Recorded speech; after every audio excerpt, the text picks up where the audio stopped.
नमस्कार, मैं हूं विकास आनंद और आप देख रहे हैं वैशाली न्यूज। वैशाली न्यूज में आप सभी दर्शकों का स्वागत है।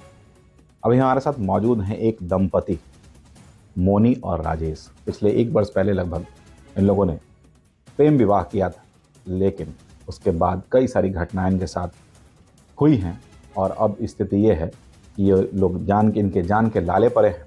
इनके ही नहीं, इनके पूरे परिवार के जान के लाले पड़े हैं और किसकी वजह से ये डरे हुए हैं और मारे मारे फिर रहे हैं, इन्हीं से जानेंगे। एक और मैं आपको बता दूं कि शादी के कुछ दिनों बाद जब इनके पिता ने इनके पूरे परिवार पर केस किया था कि इनका अपहरण हुआ है, तो जब पुलिस के साथ ये कोर्ट में आए थे, उस दौरान इन्होंने कहा था कि मैं अपने पिता नहीं, अपने पति राजेश के साथ जाऊंगी। और इसी वजह से नाबालिग होने के कारण इन्हें बालिका सुधार गृह में रहना पड़ा था और उन्हें जेल में और लगभग 1 साल बाद छूट करके आए। और उसके बाद लगातार इनके और इनके परिवार के साथ कई सारी घटनाएं हो चुकी हैं। क्या कुछ है पूरा मामला, पहले इन लोग से जान लेते हैं।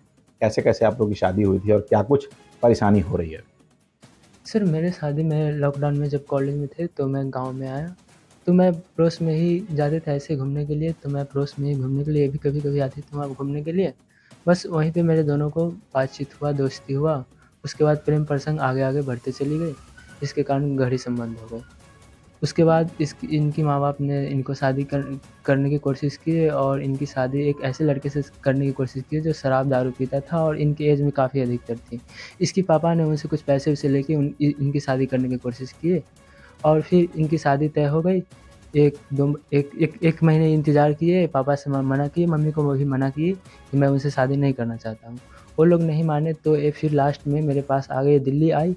मेरे पास दिल्ली आई, दिल्ली आके मुझे कॉल किया। मैं बहादुरगढ़ में रह रहा था, वहाँ से फिर मैं इनको रिसीव करने दिल्ली गए। फिर दिल्ली ये आ गए, उसके बाद हम दोनों एक साथ रहने लगे। एक साथ रहते रहते फिर इनके पापा ने अपहरण केस कर दिया। 23 जनवरी को अपहरण केस कर दिया। उसके बाद हम लोग को पता नहीं था, कोई इन्फॉर्मेशन नहीं था, हम लोग रह रहे थे। उसके बाद इनके पापा एक बार एक आए मेरे रूम पर से, इनको उठा लिए। उठा के इनको ले गए महेंद्रगढ़ नारनौल में, जहाँ मेरे ही गांव के एक अनिल लड़ रहे थे, उनके गांव में उन्हीं को घर पे इनको रखे। वहाँ से इसने किसी भी तरह अपनी जान बचा के महावीर चौकी गई। चौकी में ये सब कुछ बताया। फिर महावीर चौकी वाले पुलिस ने मेरे को फ़ोन किया। फिर मैं वहाँ पे पहुँचा। फिर मेरे दोनों को उन्होंने रख लिया और बिहार पुलिस आई तो उनको हाथ में मेरे को सौंप दिया गया। मेरे दोनों को हाथ में उनको सौंप दिया गया। मैं बिहार पुलिस के थ्रू हाजीपुर कोर्ट में आया। कोर्ट ने मेरे को हाजीपुर कारा मंडल में भेज दिया। इनको बालिका निशांत गिरी में भेज दिया था। अच्छा, दोनों आदमी को। तो शादी कब किया? मैंने शादी किया 17 जनवरी को, जब मैं जहाँ रह रहे थे बहादुरगढ़ में, वहाँ से साकोल पड़ता है, साकोल में एक शिव मंदिर है, वहीं पे मैंने शादी की थी। कितने कितने इतने क्या जल्दी थी कि शादी करनी पड़ी? मेरे कोई जल्दी नहीं थी, बट मेरी एक मजबूरी थी कि मेरे माँ बाप मेरे शादी के खिलाफ, मेरे मर्जी के खिलाफ मेरे शादी कर रहे थे। वो लड़का मुझे बिल्कुल पसंद नहीं था। मेरे उम्र से काफ़ी वो ज़्यादा ही था, बट मुझे वो पसंद नहीं था क्योंकि मैं इनसे प्रेम करती। फिर मैंने अपने घर वालों को बताई कि मैं इनसे प्रेम करती हूँ, तो वो लोग नहीं माने। फिर मेरे साथ मारपीट भी किए, तो भी उसके बाद भी वो लोग नहीं माने कि मारपीट करने के बाद भी। तो मैं मजबूर थी कि मेरा शादी तो हो ही जाएगा। मैं शादी फिक्स होने पर भी मैंने वो लोग को वेट किया कि मेरा शादी मत करो, मुझे नहीं करना, लेकिन वो लोग नहीं माने। फिर मुझे एक मजबूरी कारण मुझे इनके पास जाना पड़ा। शादी कर ली? जी। पापा को बताया नहीं कि हम इनके साथ हैं, तो फिर अपहरण क्यों किया? पापा लोग को पता था, पर वो लोग एक साजिश की तरह वो लोग एक केस किए ताकि उसका कुछ हो। अच्छा, परेशान करने के लिए? जी, परेशान करने के लिए वो लोग केस किए। अभी क्या परेशानी है? अभी तो यही परेशानी कि वो मेरे पति, मेरे सास-ससुर, मेरे देवर का तो कोई पता ही नहीं है। वो लोग सभी के जान पे तुले हैं वो लोग। सभी को जान मारने की धमकी क्या दे रहे हैं, जान मारने की पूरा कोशिश ही कर रहे हैं। कोशिश ही नहीं, पूरा मार ही डाले हैं मेरे ससुर को। नहीं, वो तो भी हैं हॉस्पिटल में। वो एक जिंदा लाश बने हुए हैं, बाकी कुछ नहीं। नहीं तो सब कुछ उनका एक प्राण ही बचा, नहीं तो सब कुछ मार के वो लोग बर्बाद कर चुके हैं। क्या चाहते हैं वो लोग? वो लोग यही चाहते हैं कि लड़की को वापस करो, नहीं तो तुम लोग को जान से मार डालूंगा। तो क्यों आप वापस क्यों नहीं चले जाते? अपने पूरे परिवार के लिए खतरा बने हो। नहीं, मैं अपने पति के साथ रहना चाहती हूँ। मैं शादी कर चुकी हूँ। तो घर नहीं जाइएगा वापस? नहीं, मैं घर नहीं जाऊँगी। डर नहीं लगता है? लगता है डर, क्योंकि वो लोग धमकी भी देते हैं कि अगर तू नहीं आएगी तो ये तुम्हारे पति को, तुम्हारे सास-ससुर को ज़िंदा नहीं रहने दूँगा। अगर तू भी नहीं घर आई तो तुमको भी बाहर से ही मरवा डालूँगा। ये बात कितने बार वो लोग कोर्ट में भी गए थे तो वो लोग भी धमकी दिए। थाना से लेकर कोर्ट तक। फिर मैं बालिकागृह में थी तो वहाँ माँ बाप को मिलने दिया जाता है, अपने माँ बाप के रिश्तेदारी लोग को। तो वहाँ काफ़ी लोग जाते थे, तो वहाँ भी लोग गए। फिर वहाँ भी धमकी दिए कि फिर से तू अभी भी बयान पलट ले और उसको फँसा और तू घर चल, नहीं तो फिर उसको मैं कभी तो जेल से निकलने नहीं दूँगी, 7 साल की सज़ा करवा दूँगी। तो भी मैं नहीं मानी, मैं जेल में ही रही। फिर वो लोग, जब मैं जेल में भी थी, मेरे पति भी जेल में थे, फिर भी वो लोग मेरे ससुर के साथ मारपीट किया। फिर मारपीट करने के बाद भी वो लोग नहीं माने, तो फिर ऊपर से घर तोड़-फोड़ कर दिया। आपका घर? नहीं, मेरे सास-ससुर का घर। अभी देवर के बारे में बता रहे थे, देवर कहाँ है? देवर का कोई पता नहीं है, पता नहीं वो लोग क्या किए उनके साथ थे। अभी तक कोई उनका फ़ोन छीन के, फ़ोन तो बंद आ रहा है। उनका तो हम लोग कितना भी पता कि वो कहाँ है, पता नहीं चला। पता नहीं वो लोग जान से मार दिए कि कहाँ रखे हुए। वो लोग तो ये भी धमकी देते हैं, जब तक तू लड़की नहीं वापस करेगा तब तक तुम्हारे देवर का अगर वो बचा होगा तो उसको ज़िंदा दूँगा, अगर वो मर गया तो उसका लाश को भी मैं नहीं दूँगा, अगर तू लड़की वापस नहीं कौन किया। बोलता है ये सब? ये सब संजीत राय बोलते हैं, गांधी जी बोलते हैं, रवि राय बोलते हैं, संजय राय बोलते हैं और अन्य व्यक्ति है जो। ये लोग कौन लोग हैं ये लोग मेरे चाचा हैं, बगल के चाचा हैं, जैसे माने कि मेरे गोतिया वाले हैं, ये लोग हैं। यहाँ तक कि जब मेरे ससुर को मारपीट किया तो गांधी जी ने क्या किया, मेरे ससुर को मुँह पर दारू मारा, ताकि ये मतलब ये फँसे कि ये दारू नशा में था, तो ये मतलब कि मारपीट कर दिया। लेकिन ऐसा कुछ नहीं, मेरे ससुर दारू नहीं पीते हैं। उसके बाद फंसाया गया? जी। पंचायती के बहाने मेरे ससुर को बुलाया गया 19 मार्च को। अच्छा, अभी 2 दिन पहले, 3 दिन पहले? जी। और उसके सब बाद मारपीट किया गया? जी। क्या कुछ हुआ था मारपीट? सर मारपीट में मेरे पापा को बुलाया गया और मेरे को भी फ़ोन किया गया कि तुम क्या करोगे, लड़की देना चाहती हो ना? मैंने बोला कि ठीक है, आपको लड़की चाहिए, केस चार्ज करवाइए, जो कोर्ट फैसला करेगी मैं उसका स्वागत करता हूँ। फिर उन लोगों ने बात नहीं माना और मेरे पापा को बोला कि तू अभी कभी लड़की दो, नहीं तो तुम्हारा बाप को जान से मैं मार दूँगा। मैं बोला ठीक है। मैं तो इसमें तो पंचायती में थे? नहीं, मैं पंचायती में नहीं था, मैं वहाँ पे मेरे से फ़ोन पे बात किया जा रहा था। फ़ोन बात करते-करते फ़ोन भी कट गया, मेरे कुछ देर का रिकॉर्डिंग भी है उसके पास, मेरे पास। मैं उनसे बोला कि ठीक है, आप पंचायती कीजिए, ऐसा कीजिए कि आप कोर्ट से अथी कीजिए। वो लोग नहीं माने और मेरे पापा को मारने लगे। मेरे पापा वहाँ से जान बचाकर किसी तरह भागे लखींदरा के घर में। वहाँ भी जाके वो लोग उस घर में से भी घींच के मारने लगे। फिर वहाँ से भी मेरे पापा भाग के दिलीप राय के घर में गए। दिलीप राय के घर में से गणेश कुमार पिता बिंदेश्वर राय के लड़के ने और नीतीश कुमार पिता चंदेश्वर राय, रत्नेश कुमार पिता चंदेश्वर राय और उसमें और सचिन कुमार पिता विकास राय, इन चारों पांचों लड़का और संजय राय, रवि राय, इन सब आदमी ने मिलकर मेरे पिता को वहाँ से खींचा उनके घर में से और मारते मारते वो अपने दरवाजे के पास एक तार के पेड़ है वहाँ पे लाए। वहाँ पे मेरे पापा को बेरहमी से इनके घर वाले, इनकी माँ रीता देवी, इनकी चाची कौशल्या देवी, इनकी चाची सीमा देवी, संजीत राय की पत्नी आरती देवी, गुड्डू देवी, इन सब ने मेरे पापा को बेरहमी से मारा।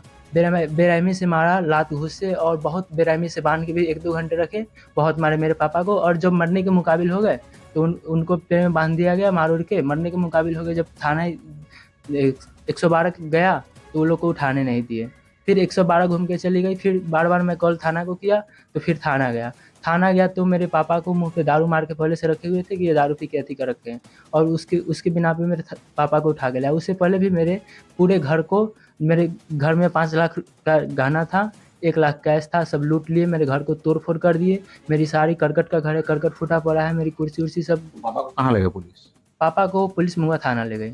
थाना में ले जाके नहीं, मेरे पापा को इलाज कराए, नहीं कुछ कराए, और मेरे पापा को 24 घंटा बिना इलाज कराए, बिना कुछ किए लॉकअप में रखे। यहाँ तक कि वहाँ लॉकअप में खाना भी नहीं दिया। इलाज के लिए वो तो रखते रह गए, लेकिन कोई पुलिस वाले कुछ नहीं सुना, और बिना केस का उनको रखे हुए थे। और मैं वहाँ पे था नहीं, मैं उनसे बार फ़ोन से बात कर रहा हूँ तो बोल रहे हैं कि तू मेरे पास, तू यहाँ थाना पे आ। मैं तो अलग रह रहे थे उस टाइम, थाना पे आ नहीं सकते। मेरे एक भाई था, भाई को भी मारते मारते फ़ोन छीन लिए। पता नहीं मेरे भाई को जान से मार दिए कि क्या किए नहीं किए, मेरे को कुछ पता नहीं। पता है थाने में है? नहीं, मेरे पापा अभी हॉस्पिटल में हैं। कौन लेके गया था हॉस्पिटल में? मेरे पापा को, जैसे मेरी भाभी और मेरी बहन वहाँ गई थाना में, वहाँ से फिर थाना से छुड़ा के थाना से छुड़ा के कल कल कराई। बेल कराई कि क्या पता नहीं, थाना ऐसे ही छोड़ा, मैं तो वहाँ था नहीं। उसके बाद वहाँ से ला के मैं सदर हॉस्पिटल में भर्ती कराया, इलाज उलाज कराया। वहाँ पे भी जाने के बाद सदर हॉस्पिटल में इनके चाचा भाई आसपास घूमते रहे और उनको धमकी देने लगे कि मेरे जो साथ पापा के गए थे कि अगर जल्दी यहाँ से तुम नहीं ले गए तो तुम लोग को भी जान से मार दूंगा। फिर मैं वहाँ से भागते हुए सदर हॉस्पिटल से और बोला कि अगर तुम यहाँ से नहीं ले गए तो तुम्हारा भाई को लाशूस भी नहीं दूंगा, जान से तो मार ही दिया हूँ, लाशूस भी नहीं दूंगा। उसके बाद मैं वहाँ से भागते भागते वहाँ से लेके आया। मैं फिर एक रिलेशन में उनको नुगा छिपा के रखा हूँ। फिर आज मैं प्राइवेट हॉस्पिटल में उनका इलाज करा रहा हूँ। और आप लोग कहाँ रह रहे थे? मैं लोग भागते फिर रहा हूँ इधर उधर रिलेशन में, कभी स्टेशन पे, कभी कहाँ क्या करूँ सर। जब भी जिधर से भी कॉल आता है बोलते हैं कि जान से मार दूंगा, ये करूंगा वो करूंगा, सारे अफवाह फैलाते रहते हैं। फोन क्यों नहीं बंद या बदल ले रहे हैं?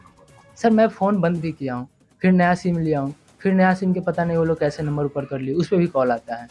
मेरा पुराना वाला क्या तो सिम लगता है कैसे नंबर मिल जाता है, कैसे आप लोगों को धमकी दिया? जैसे कि ये अपने पापा से कभी बात की है कि घर पे सब ठीक ठाक है कि नहीं, तो ऐसे में पापा का इनका नंबर पता चल जाता है मेरे पति का। अभी क्या स्थिति है आप लोग? अभी भी इतना बुरा स्थिति है ना, मैं क्या बताऊँ। वो लोग तो ये घर में तो कोई है ही नहीं। मेरे पति का घर तो पूरा तोड़ फोड़ कर चुका है। मेरी सास कोई रिश्तेदारी में है, मेरा देवर न पता है।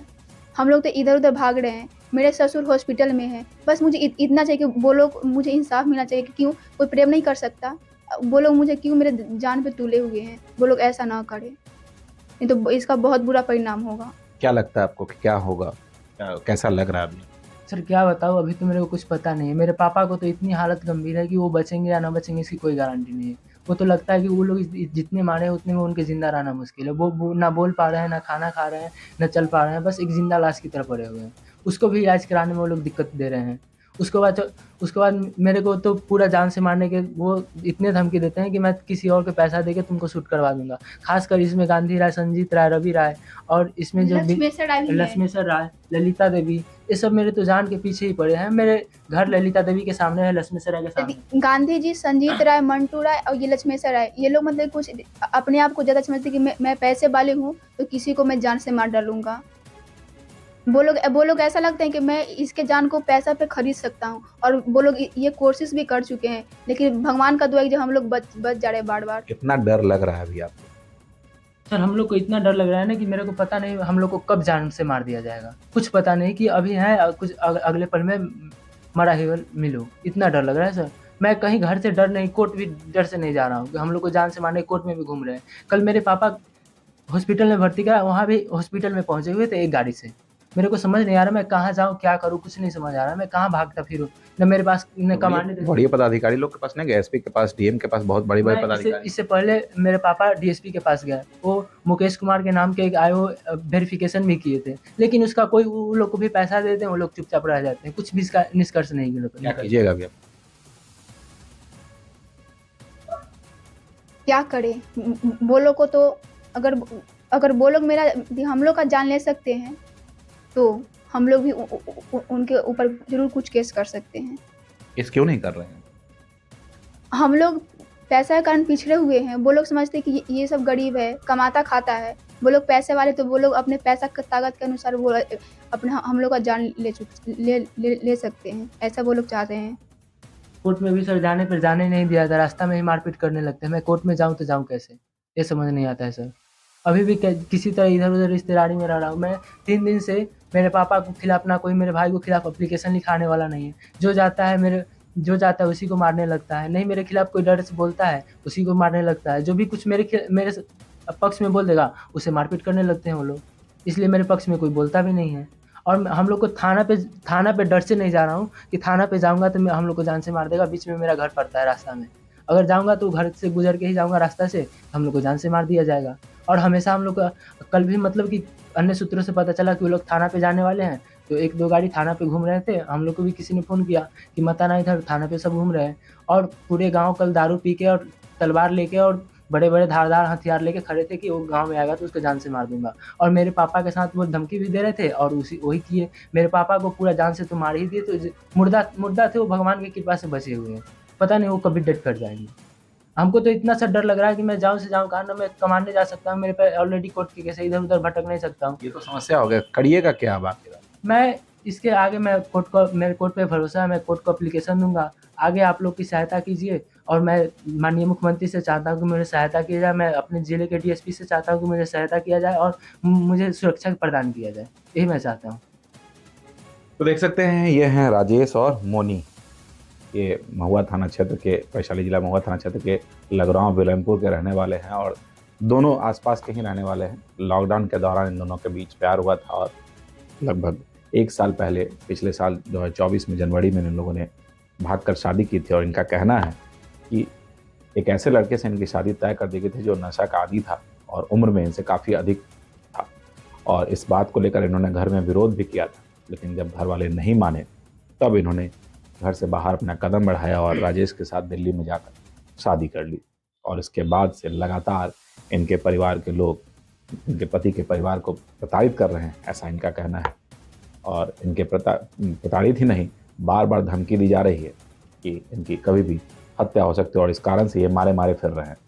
देश में ऑनर किलिंग के कई सारे मामले सामने आए हैं, कई जघन्य अपराध भी दिखाई पड़े हैं। इन लोगों को भी डर है कि अभी के पल ये मेरे साथ बैठे हैं, मुझे इंटरव्यू दे रहे हैं, अगले पल इनके साथ क्या होगा कोई नहीं जानता। और ये लोग लगातार प्रशासन से, मुख्यमंत्री से गुहार लगा रहे हैं कि इनकी सुरक्षा की जाए और इनके संबंधों को और प्रगाढ़ करने में सरकार मदद करे। तो आज की इस खबर में बस इतना ही। तो विकास को दीजिए याद। नमस्कार।